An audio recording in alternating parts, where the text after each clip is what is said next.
Hey, what's going on YouTube? Alabama Reloader here. So coming to you today, and I wanted to go over the range results from the very first, maiden voyage, right? First range trip with the Mossberg. This is the Mossberg Patriot Predator, I think is what it's called.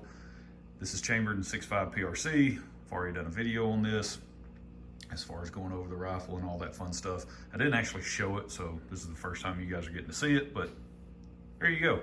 It has the Strata, I believe it's the Strata camo pattern on it.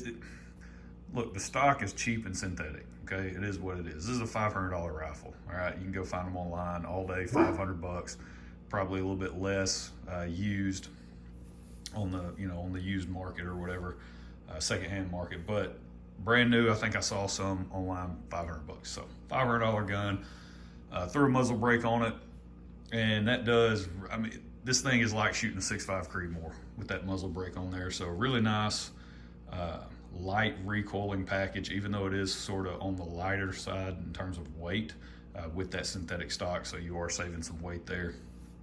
It should be a pretty good hunting option. It's got a fluted barrel. Let's see, got a pick rail on top. I did go ahead and put the Conus Pro. This is the Conus LZ30. Conus Pro LZ30 2.5 to 10 by 50 scope on there. I like the scope. I think it's a really good optic. I've got two of these. It's got an illuminated reticle. It's just the crosshair. It's sort of the center portion of the crosshair is illuminated.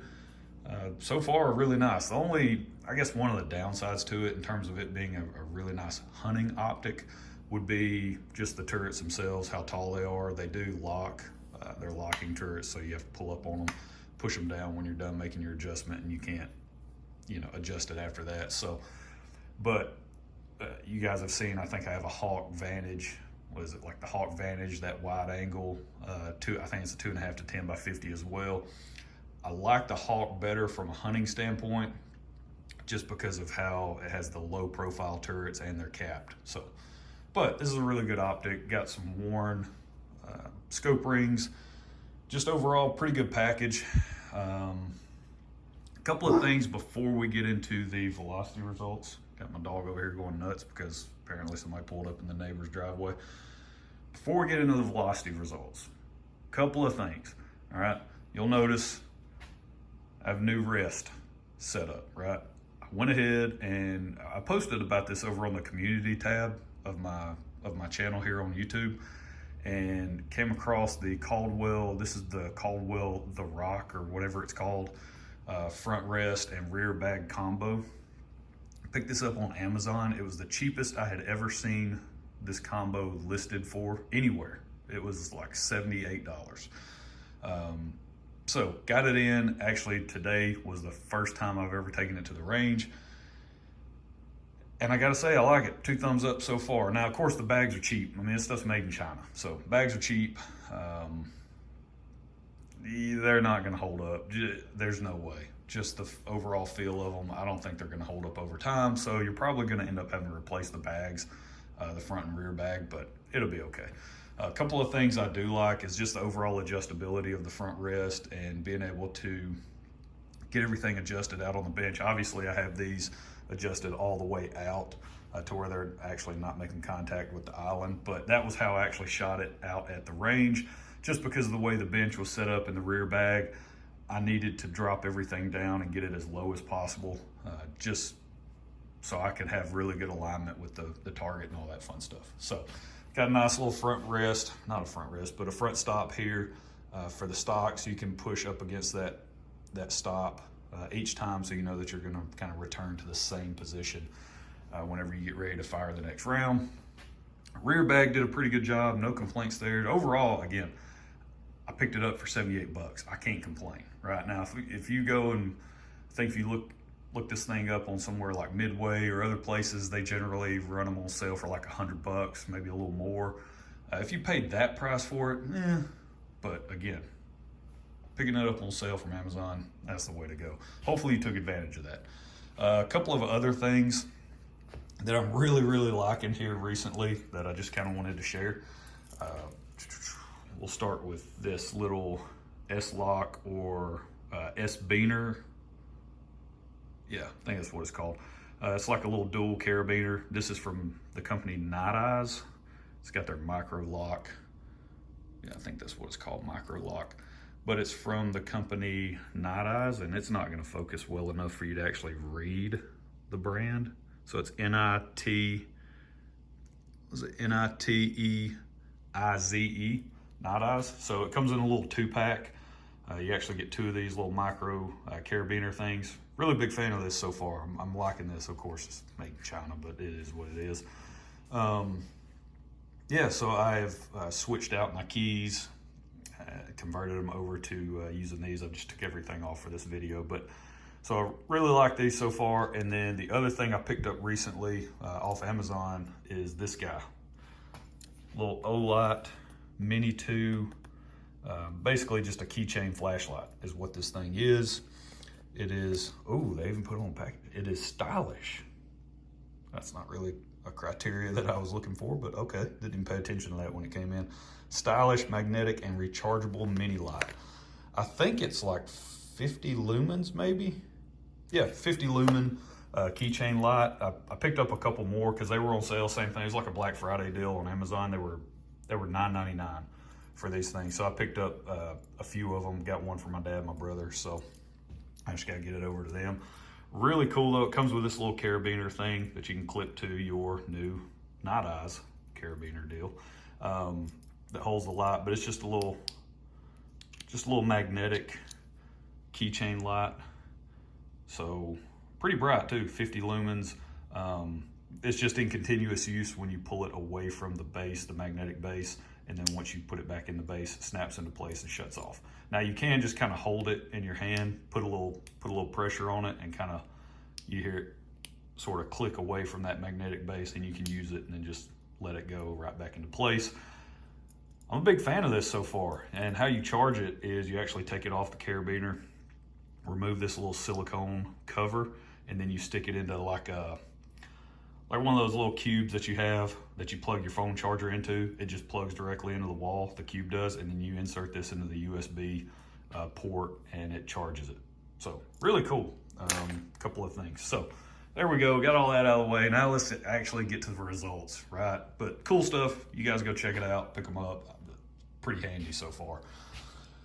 The plan, right? The plan was to shoot or use this Norma 6.5 PRC brass, which is what I did. Went ahead and resized the Norma and the Hornady at the same time. I was using a Redding full-length sizing die, and it was screwed down.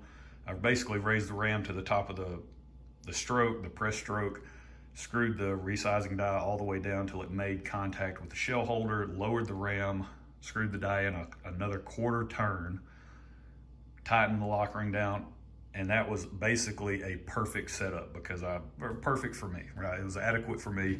I had pushed the shoulder back 2/1000ths, resized everything perfectly to where it can fit in the chamber.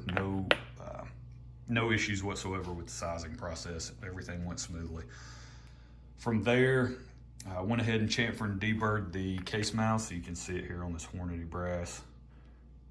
One thing, I did not wet tumble these. That's my normal process, but I didn't wet tumble them because it's only a handful of pieces. So I didn't bother cleaning the brass, went ahead and sized them, and then chamfered, deburred the case mouth. From there, primed them with the Federal large rifle primers. So that's what I went with on this first round of testing.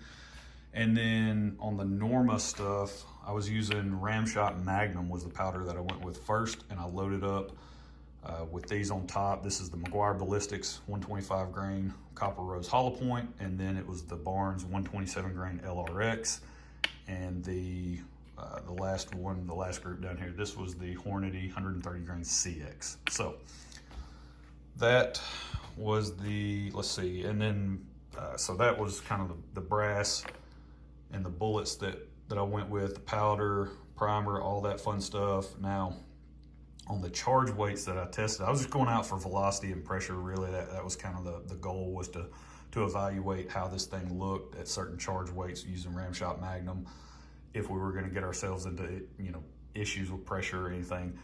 Didn't have any problems. Started at 59 grains, so 59, 60, 61, 62, 63. Now these last two up here, I went ahead and loaded those at 63 grains as well.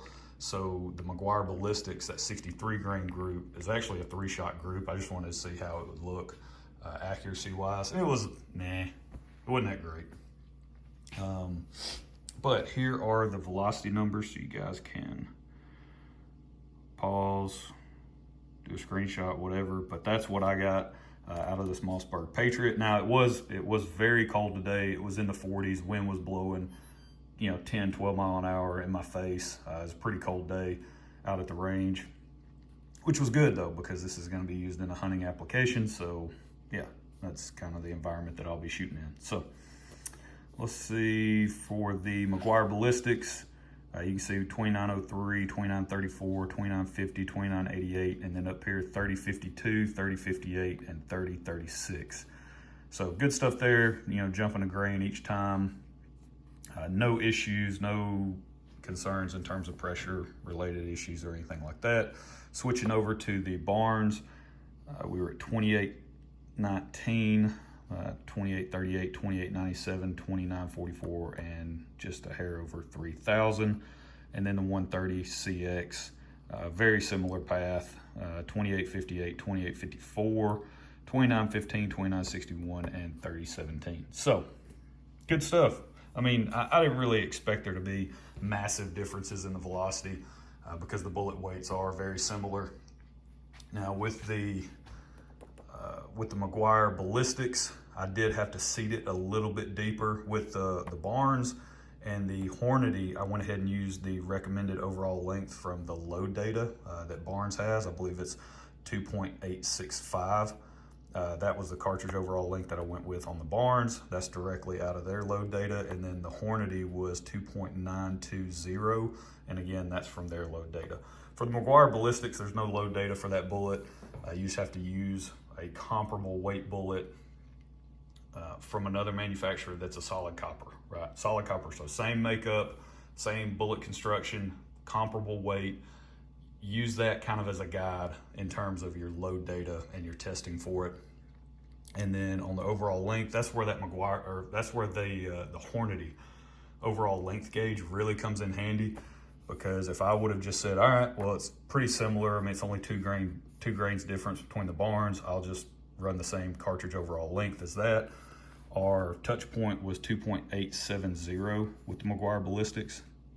So I'd have been about roughly 5 thousandths off the lands, which that might be fine to you. You might not care. That's okay. But for me, I wanted to back off that just a little bit. So I actually loaded those at 2.850. So 20 thou from that touch point that I got. So there you go. There's the results. Good stuff. Overall, the gun shot really well. I was not out there testing accuracy or anything like that. I know I did on that 3-shot group with the Meguiar Ballistics. It probably came in maybe inch and a quarter. I had a little bit of horizontal to it, and part of that was my fault. Simply because, like I mentioned in the first video, this is probably the worst trigger I've ever felt on a factory rifle, especially something that's chambered in a modern offering. There's worse triggers out there like an H&R single shot. Those triggers that pull like 6 pounds, 5-6 pounds. Those things are just garbage. But this is right there with it just because of how it feels. Does not, I mean, the pull on it, it's down to roughly 2.5 pounds, but it feels gritty and I don't know. Yeah, it's just, yeah, whatever. So that's where we're gonna leave it. But overall, there's the package, there's the setup. I plan on getting this stuff turned around pretty quick. I do wanna go load up maybe some test rounds, some test groups with the Meguiar Ballistics, get some of those loaded up and just find something that shoots decent enough. I mean, even that 63 grain, I could probably just go load that right up, hit the deer woods and with full confidence and go kill a deer. So that might be what I do. That might be, yeah, that might be the approach I take. I might just load up a few with that 63 grain charge and just see if I can go kill a deer with it, right? Just to check the performance. But overall, 2 thumbs up so far. We'll see how it shoots. Might end up picking up some brass for this thing. I don't know. It cycled really well. Everything else about it was, you know, seemed to perform respectably, right? So that's it. That's where we're gonna leave it. Hope you guys enjoyed it. Hopefully this helps you in terms of if you have a 6.5 PRC and you're looking for low data, maybe with these types of projectiles and Ramshot Magnum. I've got some other powders that I can test as well, Rotumbo, N560, different things like that. I've tried M565 in the past in 6.5 PRC with 140 grain bullet, but I feel like that was just too slow of a powder because just couldn't really cram enough into the case to get good enough velocity increase over something like a 6.5 Creedmoor, right? I wasn't really maximizing the potential of the cartridge with that powder. So I've got some N560. I'll try that as well down the road. So that's where we're gonna leave it. Hope you guys enjoyed it. I hope y'all have a very Merry Christmas coming up. Praise God. Again, we are beyond blessed. If you're watching this video, you're blessed. So praise the Lord. But that's it. We'll catch y'all next time. Y'all have a good one.